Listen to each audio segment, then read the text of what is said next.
Throughout the 19th and early 20th centuries, the Royal Navy was the preeminent naval power in the world, having the designers, industrial capacity, resources, capabilities, and ingenuity to create and maintain a large navy. With this great power, the United Kingdom had the ability to create specialized ships that solved a niche problem or experimental ships that paved the way for the future, along with other experimental craft that didn't end up working out so well. In today's video, we'll be looking at a couple of their rather weird and wacky looking ships from the 20th century, as that's the period the channel tends to cover. If you have any suggestions for other ships, please leave them down in the comments. The first ship we'll be looking at is HMS Centurion, a ship that started life off as a normal battleship and ended life as a fake one. But for now, let's take a better look at the King George V class of super dreadnoughts from 1910. This class started life off in 1909, being a development of the Orion class. Essentially, the class was an enlarged version of the Orion class, with the main distinction being an increased displacement of 500 tons, with an increase of 13 feet 4 inches in length and 6 inches in beam. The anti-torpedo boat armament was rearranged to give increased fire ahead, with light splinter protection for the guns. Internal protection was more complete. Maximum design speed was increased by about 1 knot.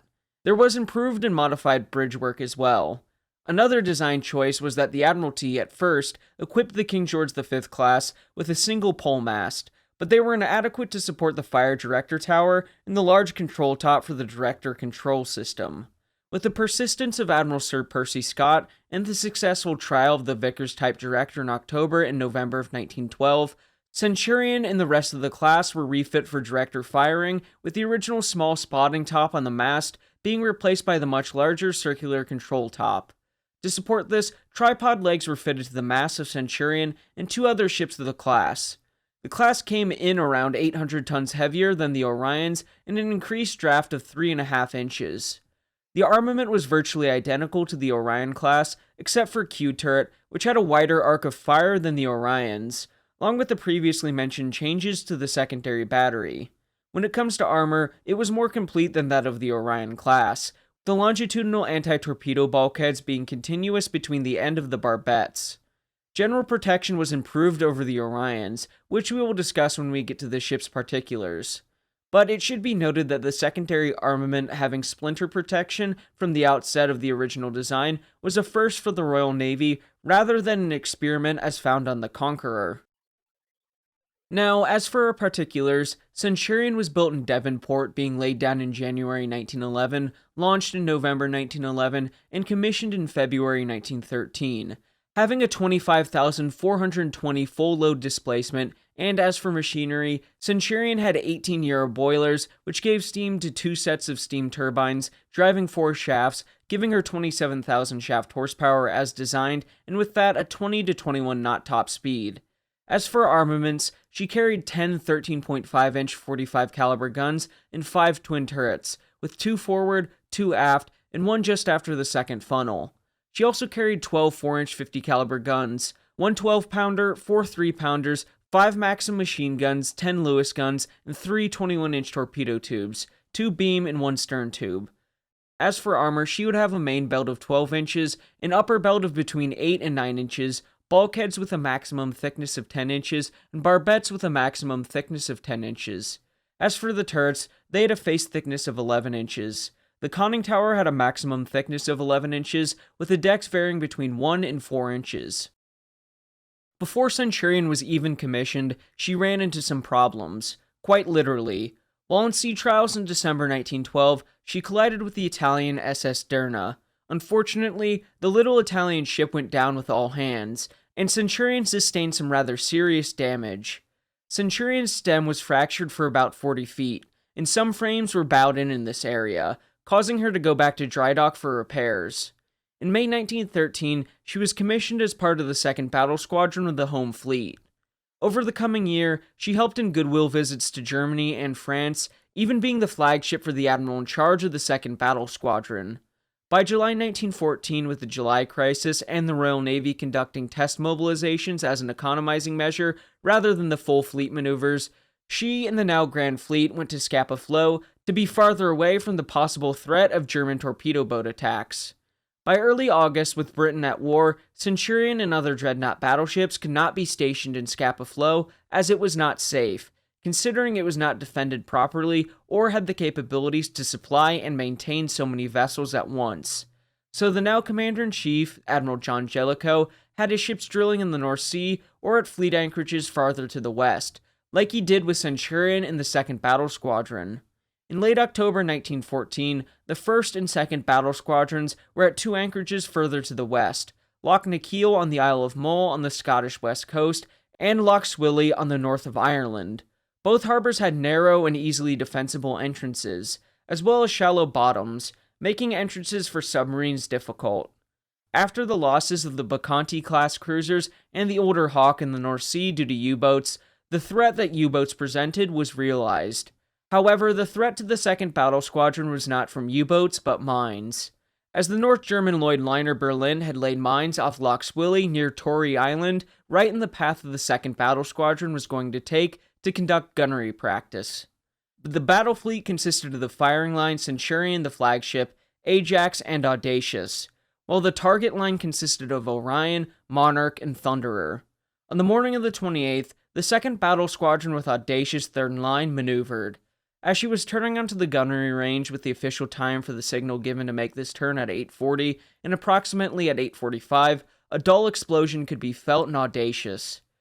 Due to Admiralty orders to leave as soon as a ship had been hit, Centurion and the other battleships were forced to vacate the area, and Audacious went down 12 hours later. In the official inquiry, it is suspected that Centurion or Ajax displaced a mine in their wake and inadvertently placed it in the path of Audacious.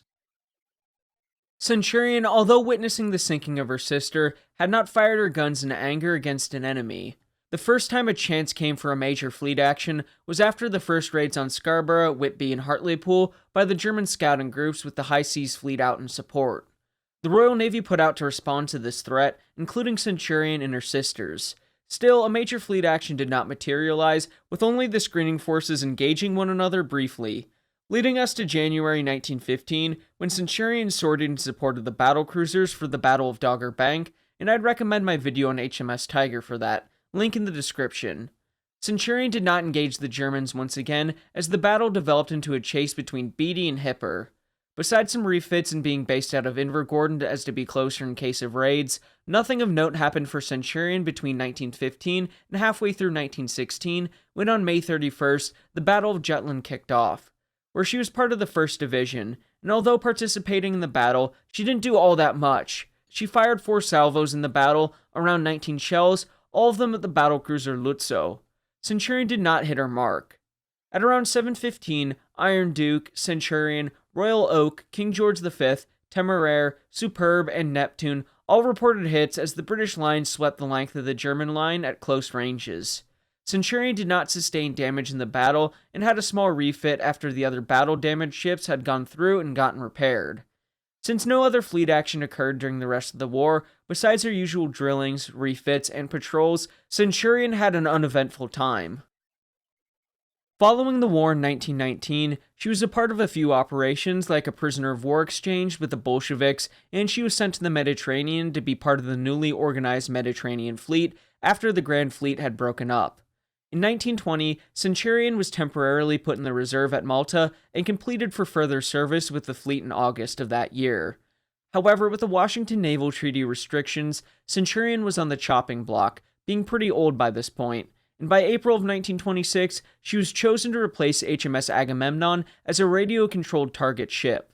In this role, the ship was to only be a target for guns up to 8 inches, where in this refit, she was stripped of all small fittings and rig, and the top weight reduced. Turrets were not initially removed, but later they were determined to be unnecessary after the relevant data about their strength had been determined, and so they were removed. Her machinery remained intact, but she was modified to use diesel oil instead of coal. Since her coal bunkers were useless, and to make sure she carried an appropriate amount of weight, they were fitted with rocks. However, her draft was somewhat increased, thus allowing her to not be penetrated below the water. In this role, Centurion was fit with many radio antennas, and with the turrets removed, she looked rather unique in this role. She was capable of about 16 knots in this role, and through further refits and work that saw the turrets removed, her bridge and superstructure were reduced. Her complement to maintain her was about 240 men, and of course, when being a target ship, they were not on board. As a radio-controlled target ship, Centurion was used to test the gunnery of cruisers and even dive bombers. However, in 1931, she was laid up in reserve as an economizing measure with the Great Depression in full swing. In 1933, she was further refitted to serve in this role as a radio-controlled target ship. In this role, the ship took a tremendous beating, especially by the Atlantic Fleet, and in July 1934, the 1st Cruiser Squadron put their mark on the ship with their 8-inch guns. Throughout the 1930s, she was in and out of repair due to the nature of her duty, wherein she was serving in this role until the start of the Second World War. Centurion, although one of the oldest battleships left in the Royal Navy, albeit without her guns, they still saw value in her. So much so in 1940, there were plans to refit her as some sort of anti-aircraft platform for the Norwegian campaign. And given the losses in that campaign for both sides, it was probably better for Centurion that it didn't happen. Instead, she was transformed into a repair and maintenance ship for the local defense forces and a block ship. Now, Churchill, known for his schemes, came up with one where he wanted the Mediterranean fleet to bombard the harbor of Tripoli on the Libyan coast, which, of course, would be risky for the Mediterranean fleet to do. Admiral Andrew Cunningham was wary of this, and he became even more wary when Churchill wanted a battleship sunk in the entrance to the harbor as a block ship. Not wanting to give up any of his battleships, it was suggested that Centurion serve in this role. Thankfully again for Centurion, this did not happen as the idea was scrapped, and instead, Centurion was chosen for another role. Sometime between 1939 and 1941, the dates are a bit hard to pinpoint down as there are conflicting dates with usually reliable sources, Centurion was chosen to be a dummy battleship. This meant that she was given a makeover with fake turrets, superstructure, and other fittings to make her look like a King George V class from the 1936 estimates, HMS Anson. This deception is pretty convincing, and is what Centurion is arguably best known for. The British took an elderly battleship and disguised her as a more modern and more powerful battleship, something that had been cooked up by Churchill in the First World War with merchant ships, and even done to Iron Duke in the Second World War. Although you can pick out the flaws in Centurion's disguise, from the air which it was intended for, it certainly would be hard to tell. In this role, she was fitted with guns again, 2 2-pounders and 8 20mm guns. Later in 1942, she was given 4 2-pounders and 17 20mm guns. She was going to help in Operation Vigorous, where she and 8 light cruisers, 26 destroyers, 4 corvettes, and 2 minesweepers attempted to escort a convoy under the command of Admiral Philip Vian from Alexandria to Malta. In this, Centurion was attacked by German bombers, helping to shoot down some of them. Vigorous would not reach Malta due to the air attacks and the threat of the Regia Marina. She was to keep her disguise for quite a bit of time, apparently sailing 20,000 miles with it on, at least according to R.A. Burt. However, Centurion never really had an opportunity to put her excellent costume to work in home waters. Centurion served in one last and very important role. Between May and June 1944, she was stripped of all of her equipment at Portsmouth for use as a block ship as part of the breakwater for the Mulberry prefabricated harbor at Omaha Beach. Centurion did not serve in this role for very long, as the storm of June the 19th, 1944, wrecked her. She broke in two and was scrapped in place following the war. Next up in this video are the M-class submarines, which started life off in 1915. The Royal Navy was looking to experiment with submarines, and in a similar way to the Royal Navy monitors we have discussed previously in this series, along with a number of other ideas, where Dr. Norman Friedman in British Submarines and Two World Wars writes, in 1915, with a large submarine program underway, a submarine design committee was convened to decide future policy. The first meeting, 8th of September 1915, considered 6 alternative types: 1 coastal, 2 patrol, 3 fleet submarine, 4 cruiser submarine, 5 mine layer, and 6 monitor.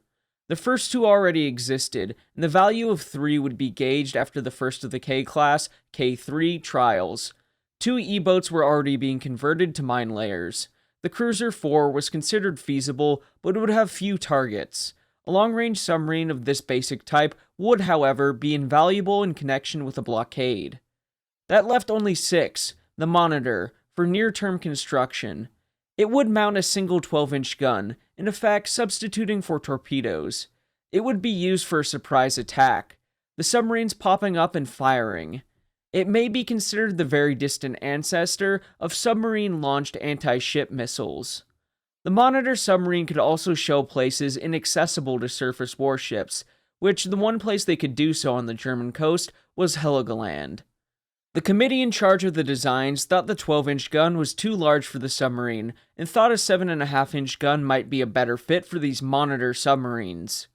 Through various back and forths between the submarine committee and the director of naval construction, Eustace Tennyson Danecourt, the armament was decided. These Monitor submarines, or M-class submarines, were to be powerfully armed with a 12-inch 40 caliber gun taken from an older battleship, much like the 12-inch Royal Navy Monitors, one 3-inch high-angle gun, and 4 torpedo tubes. The 12-inch guns came from the formidable class pre-dreadnoughts, although spares for the battleships. There were debates about how large the submarine should be, with initial proposals being a larger version of the K-class hull, this being some 3,000 to 4,000 tons, a very large submarine indeed.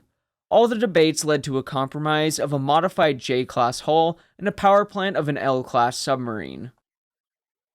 Taking from Dr. Friedman again, the big gun could elevate to 20 degrees and could train 20 degrees, 10 degrees in either bow. Its muzzle carried a watertight tampion controlled from the loading chamber. Like a torpedo tube, it would be aimed using the whole submarine, although in this case, training offered some degree of correction.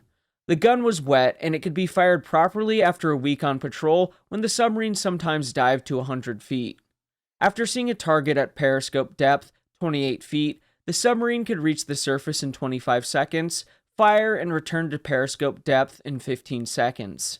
One of the 2 main periscopes incorporated a rangefinder, and in addition to the usual pair of periscopes, a third was for gun control with its eyepiece in a compartment behind the loading chamber.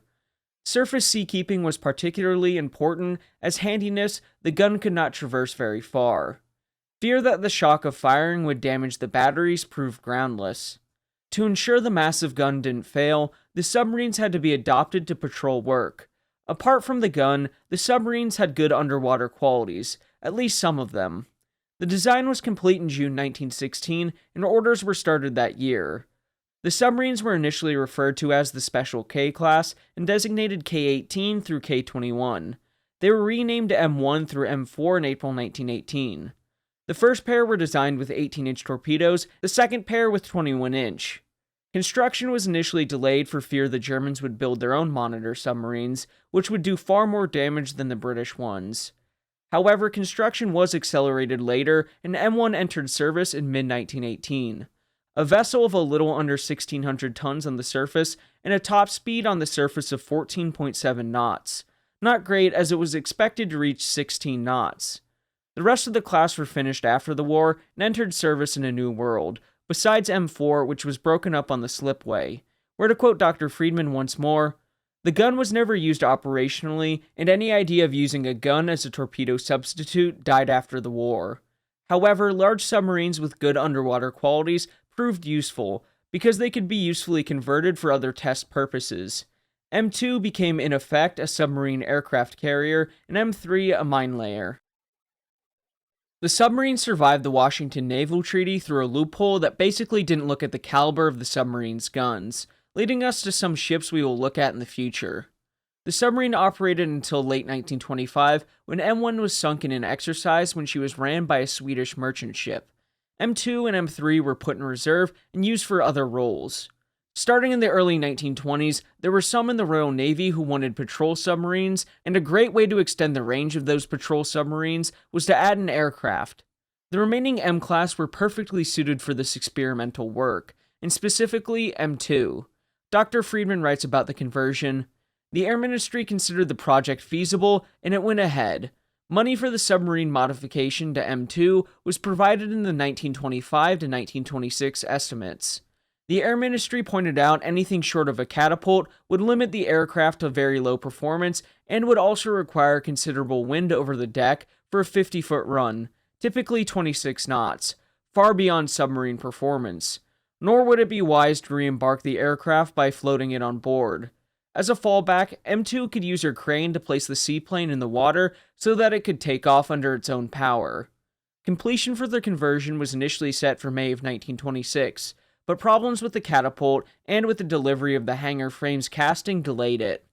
Everything was all done in 1928, and on trials, M2 did 12.5 knots.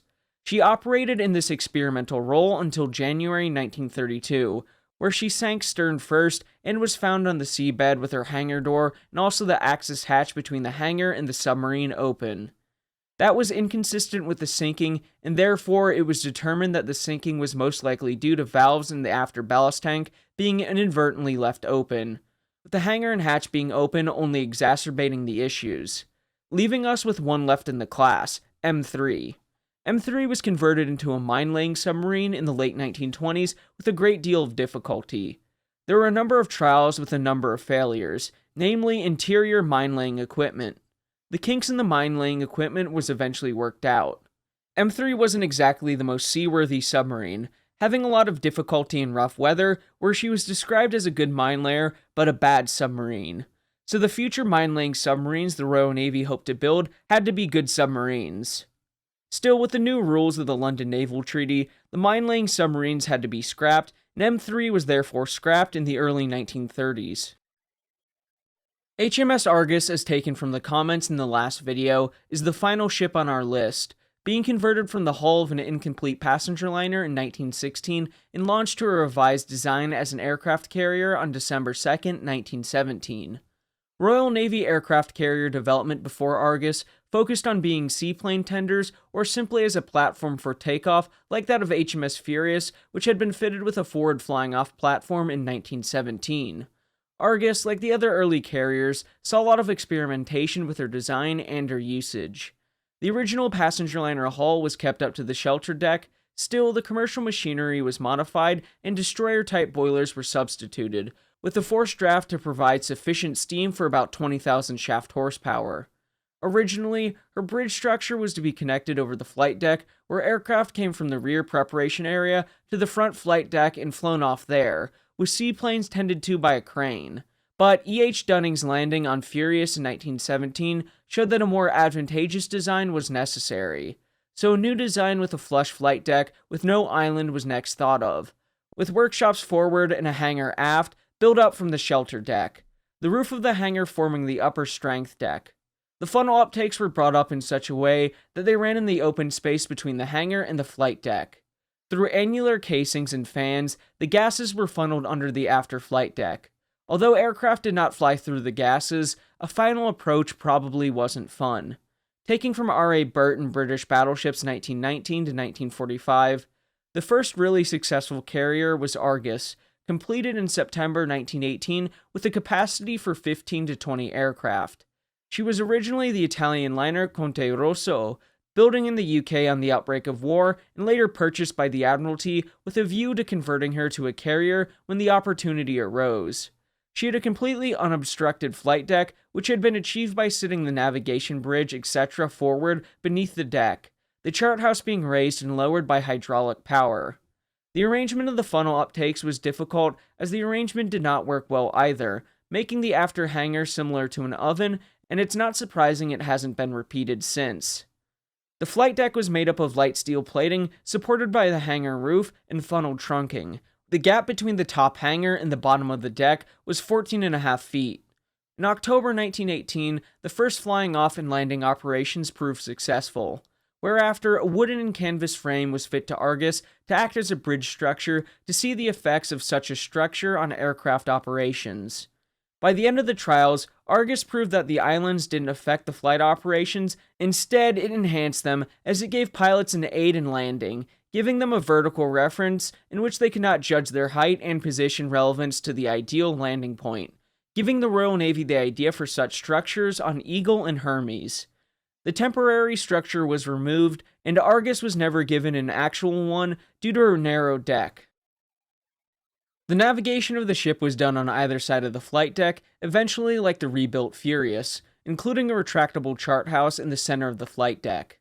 Originally, the ship was fit with 2 lifts, but one was removed in 1936, A steel roller shutter at the end of the hangar allowed seaplanes to maneuver to the quarterdeck and be lifted into the water by cranes. Like some of the earlier aircraft carriers, Argus was not completed with a bulk fuel installation, and fuel was stored in 4,000 2-gallon cans, which were stored in the hold of the forward hangar. Argus was reconstructed and modernized in 1936 to better serve as a training carrier for the Royal Navy, where, to quote David Hobbs in British Aircraft Carriers, Design, Development, and Service Histories, in 1936, work was begun to modernize Argus for use as a training carrier and as a tender for de Havilland Queen Bee radio-controlled pilotless target aircraft. As rearmament gathered momentum, it also gave the Royal Navy a useful spare carrier capable of operating all contemporary Royal Navy aircraft, albeit in small numbers. The work included the installation of 4 transverse arrestor wires capable of stopping an 11,000-pound aircraft at up to 53 knots. A single hydraulic catapult was installed forward, capable of launching 12,000 pounds at an end speed of up to 66 knots. The single lift had a maximum loading of 13,440 pounds. No barrier was ever fitted, but in 1940, Argus was capable of operating all the carrier-capable aircraft in Royal Navy service. A bulk avgas installation with modern safety features was installed at the same time. Throughout her career, she served the Royal Navy well, testing many theories about carrier flight operations, and interestingly enough, helping in operations against the Bolsheviks. Throughout the interwar period, Argus served in training pilots and helping in far-flung parts of the Empire. As I mentioned in 1936, she was given a refit which was completed in July 1938, where she was given an updated armament, protection, and could fit anywhere from 15 to 20 aircraft in her hangars.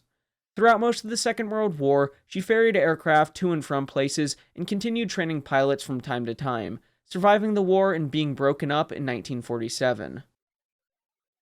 There are so many weird and wacky ships out there, especially for the Royal Navy. This is a fun series that I definitely intend on continuing. Hopefully you all enjoy it too.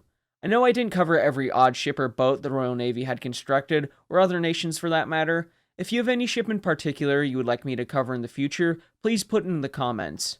I plan on continuing the series, so the more you put, the more ideas for the future. Anyway, thanks for watching everyone. I hope you all enjoyed it. Please remember to like and subscribe as it will help the channel to grow. Until next time, my friends, have a great day.